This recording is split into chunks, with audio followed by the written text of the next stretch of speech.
दोस्तों, love story कहानी है, पूरा सुने। देख सुमन, अपने बेटे से कह दे मेरी रानी से दूर रहे। कल तक दोनों साथ हंसते बोलते थे तो सही था, पर अब ये सब शोभा नहीं देता।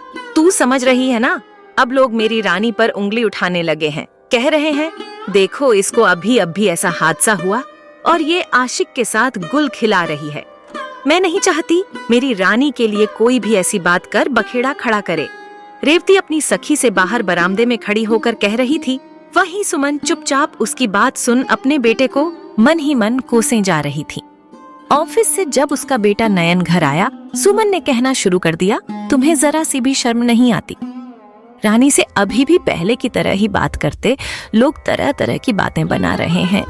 आज उसके लिए कह रहे हैं गुल खिला रही है, कल तेरे लिए कहेंगे अब तुम मुझसे बात नहीं करोगे, समझे? नयन सुनकर अपने कमरे में गया, अपना बैग रख बाहर निकल गया। सुमन समझ गई हर दिन की भांति ही ये रानी से मिलने गया है।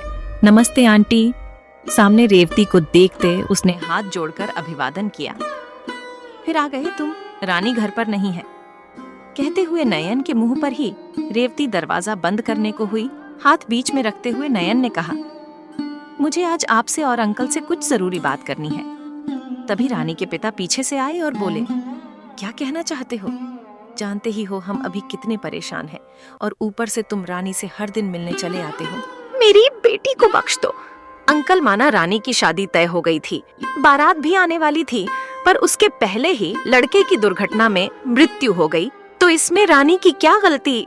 लोग क्या कहते मुझे नहीं पता है क्या? मैं उसका दोस्त पहले भी था, अभी भी हूँ। आप भी जानते हैं रानी मुझसे हर बात खुलकर कह पाती है। वो इस सदमे से उबर नहीं पा रही है और आप सब उससे हमारी दोस्ती छीनने पर तुले हैं।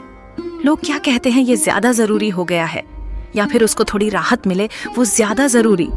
आप लोग तो उसे समझने की कोशिश करें।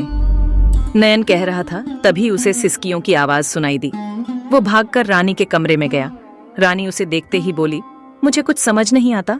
नयन, क्या करूं? यहाँ रहूंगी तो सब मेरा जीना दुर्भर कर देंगे। सोच रही हूँ यहाँ से कहीं दूर जाकर नौकरी कर लो।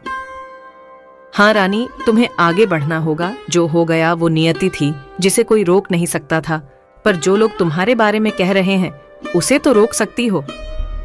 नयन उसे समझाते हुए बोला।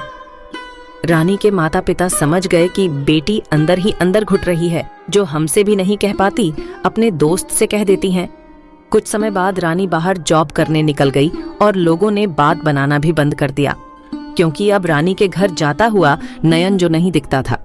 अक्सर लोग दोस्ती या रिश्ते को गलत संदर्भ में ही देखते समझते हैं, पर कुछ दोस्त या रिश्ते पाक भी होते हैं। उन पर अनुचित इल्जाम लगाकर उसे बेवजह मैला कर देते हैं। रचना पर आपकी प्रतिक्रिया का इंतजार रहेगा। दोस्तों, कहानी कैसी लगी कमेंट में अपनी राय दें। अगली कहानी के लिए हमारे चैनल को सब्सक्राइब जरूर कर लें। धन्यवाद।